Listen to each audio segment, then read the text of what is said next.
Este video se trata de Kazán. Imagina un lugar donde dos mundos aparentemente opuestos no solo coexisten, sino que se abrazan en una danza perfecta. Ese lugar existe, y se llama Kazán. Aquí, una majestuosa catedral ortodoxa con cúpulas doradas mira directamente a los elegantes minaretes de una de las mezquitas más grandes de Europa. No hay choque, hay armonía. Esta ciudad, capital de la República de Tartaristán dentro de Rusia, es un enigma geográfico, histórico y cultural que desafía todas las etiquetas. Es el punto exacto donde el rugido de las estepas asiáticas se encuentra con el pensamiento metódico de Occidente, donde los descendientes de los temidos guerreros mongoles y turcos escribieron su destino junto a los zares rusos y un tal Lenin, que estudió en su universidad. En sus calles, el idioma tártaro, con su musicalidad oriental, se mezcla naturalmente con el ruso. La gente presume con orgullo de ser europea, pero su hospitalidad generosa y la fuerza de sus tradiciones ancestrales guardan ese fuego asiático que tanto fascina a los viajeros. Kazán no es una ciudad que se deja descifrar a simple vista. Es un susurro de leyendas en una torre inclinada que nunca quiso caer, un festín de sabores dulces como el chak chak, y un faro de tolerancia en un mundo complejo. ¿Listo para adentrarte en el misterio? Hoy caminaremos por este puente viviente entre Oriente y Occidente. Si hay un lugar que resume 1000 años de historia en cada piedra, ese es el Kremlin de Kazán. Pero no te imagines el típico Kremlin rojo de Moscú. Este es único, un imponente conjunto de murallas blancas brillantes asentado sobre una colina, a orillas del río Kazanka. Observa bien su silueta porque cada ladrillo aquí es un testigo mudo de guerras, caídas y resurrecciones. Empezó siendo una fortaleza búlgara en el siglo X, mucho antes de que los mongoles barrieran las estepas. Luego llegó el poderoso Kanato de Kazán, que lo convirtió en su centro de poder, y entonces ocurrió el momento decisivo. En 1552, el zar Iván el Terrible, ese zar que nadie quería tener de enemigo, sitió la ciudad durante semanas, la conquistó y, según cuenta la leyenda, ordenó construir este Kremlin blanco sobre las cenizas del Palacio del Khan. Pero la historia nunca es simple.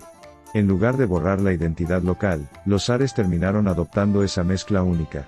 Por eso hoy caminas por la misma plaza donde antes los khanes dictaban sentencias, y luego los gobernadores rusos desfilaban con uniformes europeos. Y quédate atento porque en el corazón del Kremlin ocurre el milagro arquitectónico más notable de Kazán, la Catedral de la Anunciación, con sus cúpulas azules y doradas de clara influencia bizantina y rusa, convive a pocos metros de la enorme mezquita Kol Sarif, reconstruida maravillosamente en los años 90 como símbolo de un renacer tártaro. Ahí está el enigma, un mismo complejo fortificado que fue templo pagano, después fortaleza islámica, más tarde bastión ortodoxo y hoy es museo vivo de la tolerancia. Las murallas blancas no solo protegieron imperios, las abrazaron todos. Caminar por el Kremlin de Kazán es caminar por un libro abierto donde cada capítulo pertenece a un pueblo distinto, pero todos escribieron con la misma tinta, la de esta tierra misteriosa entre dos mundos. ¿Quieres saber qué secreto esconde la torre más famosa? Dentro del Kremlin blanco, hay una estructura que no puedes dejar de mirar. Es delgada, elegante, y parece desafiar la gravedad con una ligera pero inconfundible inclinación. Esta es la Torre Soyembika, el alma romántica y trágica de Kazán. Con sus 7 pisos de ladrillo rojo coronados por una aguja verde, se ha convertido en el símbolo más querido de la ciudad. Pero no te equivoques, lo que realmente la hace especial no es solo su arquitectura, sino la leyenda desgarradora que la envuelve. Cuenta la historia que, después de que Iván el Terrible conquistara Kazán en 1552, el zar ruso quedó tan cautivado por la belleza y la inteligencia de la reina tártara Soyembika que le propuso matrimonio. Ella, viuda y regente de su pueblo, enfrentó un dilema imposible: aceptar al hombre que había destruido su reino o ver cómo su amada ciudad era arrasada por completo. Dicen que la reina puso una condición imposible: levantaría la torre más alta y majestuosa jamás vista en 7 días, y solo entonces aceptaría. Para asombro de todos, sus arquitectos lo lograron. La reina cumplió su palabra, subió al último piso, y antes de entregarse al zar, lanzó un último suspiro de dolor y se arrojó al vacío. Desde ese día, la torre comenzó a inclinarse lentamente, como si ella misma llorara la pérdida de su libertad y su cultura. ¿Realidad o ficción? Los historiadores te dirán que la torre se construyó en realidad un siglo después de la muerte de Soyembika, y que su inclinación se debe a un hundimiento natural del terreno. Pero ¿qué importa la verdad cuando una leyenda duele tan bonito? Lo cierto es que, al pie de esta torre inclinada, los tártaros depositan flores y recuerdan a una reina que prefirió la muerte antes que la sumisión. Kazán no sería Kazán sin este susurro de tragedia elevándose hacia el cielo, desafiando imperios, geografías y, sobre todo, el olvido.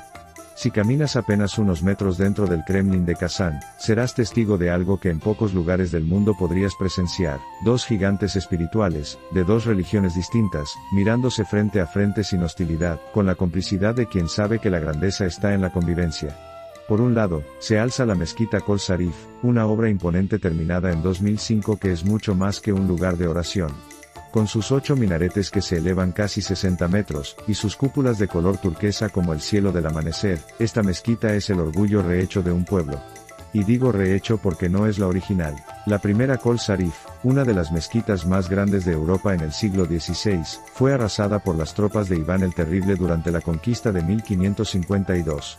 Dicen que las piedras ardieron durante días, y que el imán Kol Sarif murió defendiendo su fe.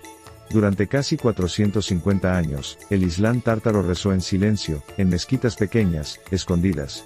Hasta que, al caer la Unión Soviética, renació con furia hermosa esta mezquita que hoy es símbolo de resistencia cultural.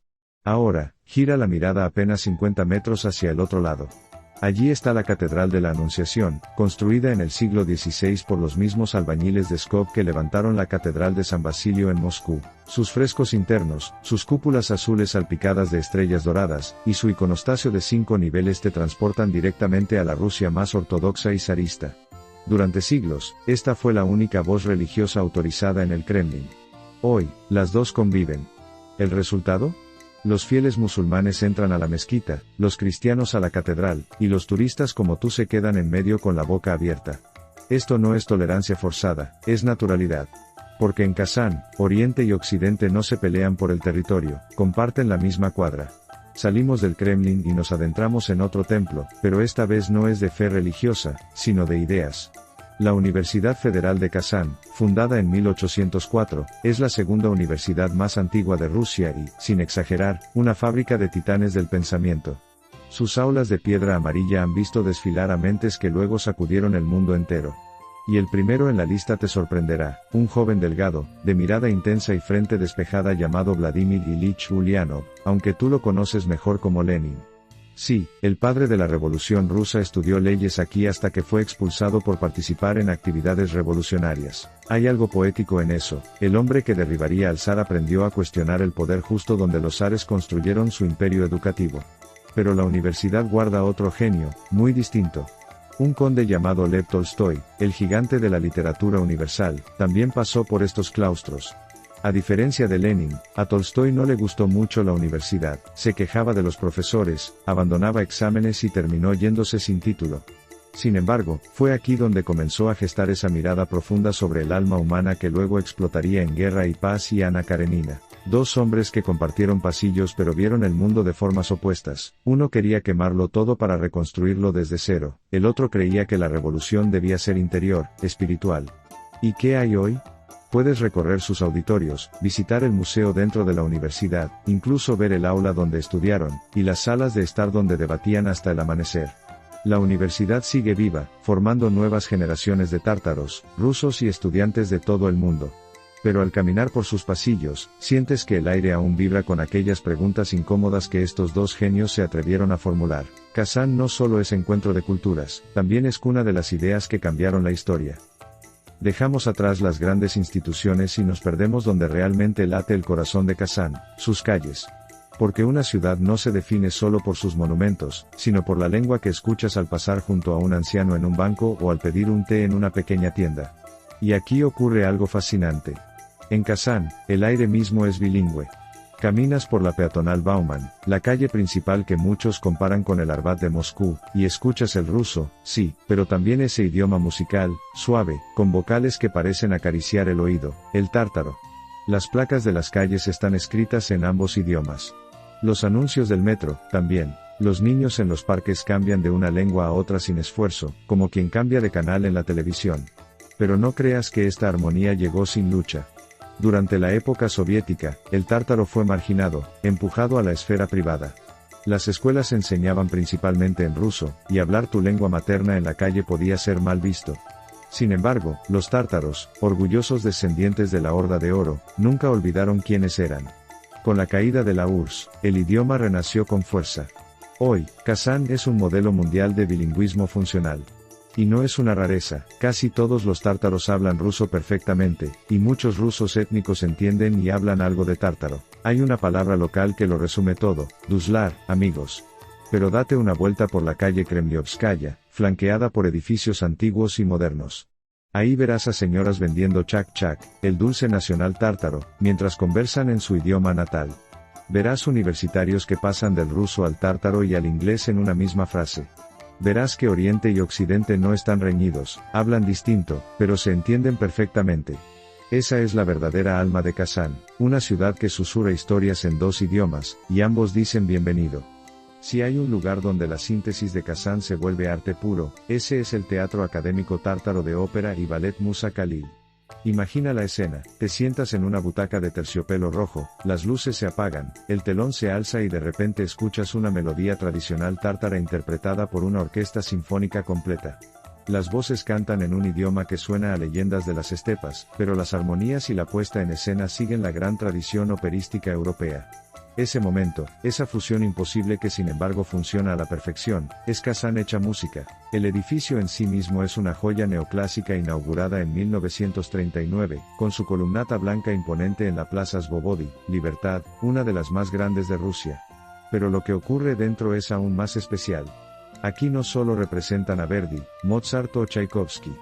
Aquí se suben al escenario las óperas y ballets nacionales tártaros, obras inspiradas en poemas épicos como Surale, El Duende del Bosque, o en la trágica historia de la reina Soyembika que ya conoces. Y el nombre del teatro rinde homenaje a Musa Khalil, un poeta tártaro y héroe de guerra. ¿Su historia? Fue prisionero de los nazis en la Segunda Guerra Mundial y, estando en una celda de muerte, escribió un cuaderno de poemas que se convirtieron en símbolo de resistencia. Nunca traicionó su patria ni su pueblo. Ese espíritu lucha también en cada nota que sale de este teatro. Al salir de una función, entenderás algo profundo. Occidente le dio a Kazán la forma del espectáculo, pero Oriente le puso el corazón. Los bailarines ejecutan pas de deux impecables al lado de coreografías inspiradas en danzas nómadas. Los cantantes entrenados en las grandes escuelas italianas o rusas tejen melodías con escalas orientales que te erizan la piel. Kazán no imita a nadie, crea un lenguaje artístico propio. Y tú, espectador, sales a la fría noche rusa con una melodía tártara en la cabeza, preguntándote cómo algo tan distinto puede sonar tan familiar.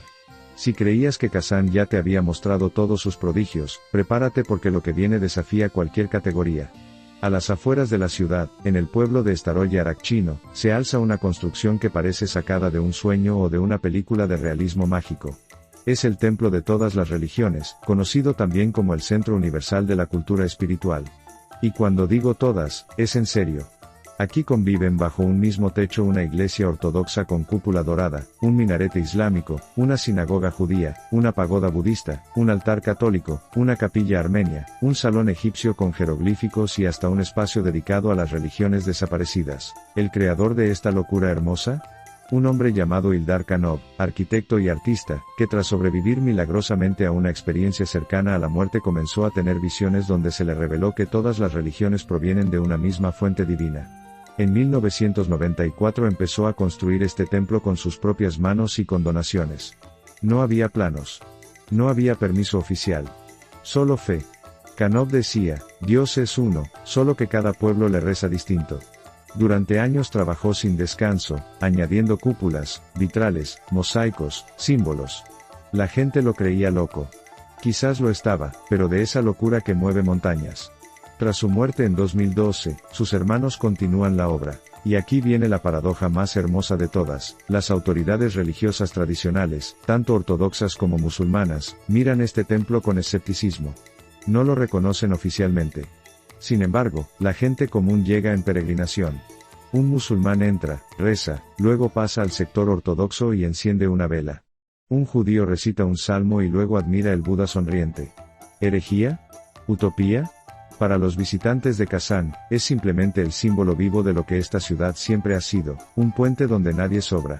El templo de todas las religiones no es perfecto, está inconcluso, quizás nunca se termine. Pero quizás esa sea su grandeza, recordarnos que el encuentro entre Oriente y Occidente, entre todas las creencias, es una obra siempre en construcción. Después de tanto caminar entre Kremlins, torres inclinadas y templos de todas las religiones, algo seguro que se te ha abierto el apetito.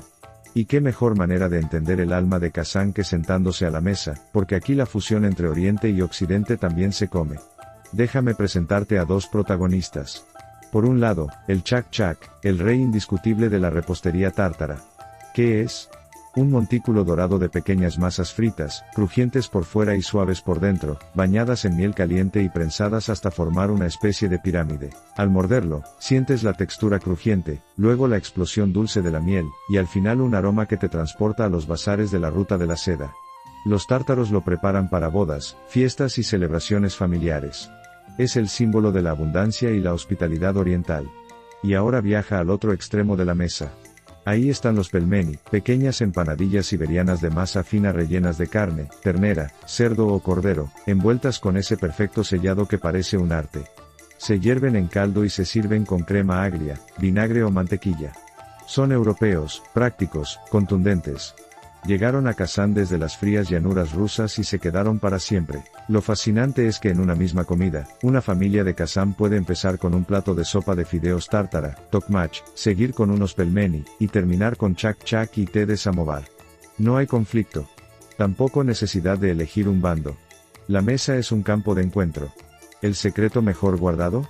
El echpochmak, un triángulo de masa con carne, papa y cebolla, horneado hasta quedar dorado. Eso es Kazán puro, forma tártara, técnica universal, sabor inolvidable.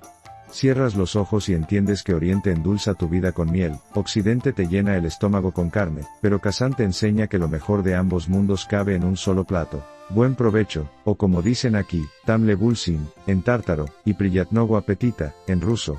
Hemos caminado juntos por las calles donde dos idiomas se susurran al oído, nos hemos maravillado ante un Kremlin que albergó canes y zares, hemos sentido el vértigo de una torre que llora una leyenda, y hemos visto cómo una mezquita y una catedral se miran de frente sin odiarse. Hasta hemos viajado a un templo donde todas las religiones caben bajo el mismo cielo, y hemos probado una mesa que no elige entre Oriente y Occidente porque los abraza a ambos. Entonces, ¿qué es Kazán después de todo esto? No es una ciudad que se pueda definir con etiquetas fáciles. No es completamente rusa, aunque hable ruso y honre a sus zares. No es completamente asiática, aunque sus raíces tártaras se hundan profundas en las estepas mongolas. Kazán es esa rareza maravillosa en un mundo que nos obliga constantemente a elegir bandos. Aquí no hay que elegir. Los puentes normalmente conectan dos orillas separadas. Kazán es un puente que olvidó que alguna vez hubo separación. Por eso su enigma es tan seductor, te muestra que la convivencia no es una utopía, sino una realidad cotidiana que late en su metro bilingüe, en sus estudiantes que cambian de idioma sin pensarlo, en sus ancianas tártaras que venden chak-chak mientras suena una ópera europea a lo lejos. Tal vez por eso, cuando el atardecer tiñe de naranja, y rosa las cúpulas del Kremlin, y los minaretes de la Kol Sarif se encienden con las últimas luces del día, entiendes algo profundo. Kazán no es un punto en el mapa donde dos mundos chocan. Es la prueba viviente de que Oriente y Occidente nunca necesitaron estar separados. Aquí, el puente no tiene costuras porque nunca hubo dos orillas. Solo una tierra generosa que supo decir bienvenidos todos durante 1000 años. Así que cuando te preguntes si es posible entenderse entre culturas tan distintas, recuerda que existe Kazán. Y que en Kazán, el enigma se resuelve con una sola palabra, armonía. Gracias por viajar conmigo hasta aquí. ¿Listo para empacar las maletas? La Ciudad Blanca te espera. Si te gustó el video, dale like, suscríbete y comento. Este fue un video de la Madre Hermosa Rusia.